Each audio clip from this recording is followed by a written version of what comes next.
এই খেলাটা আয়োজনের একটা উদ্দেশ্য তো অবশ্যই আছে।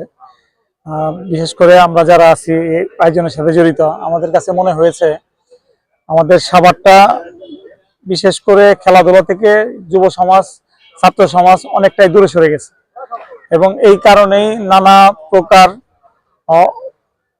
মাদকের সবল এবং বিভিন্ন ধরনের অপকর্ম ছড়াই গেছে। আমরা চাইতেছি যাতে যুব সমাজকে, ছাত্র সমাজকে খেলাধুলার ভিতরে আবার ফিরে নিয়ে আসতে, যাতে করে সামাজিকভাবে আমাদের সাভার পৌরসভাটা সেই পুরনো আগের দিনের মতো সুন্দর হয় এবং একটা সুষ্ঠু পরিবেশ বিরাজ করে।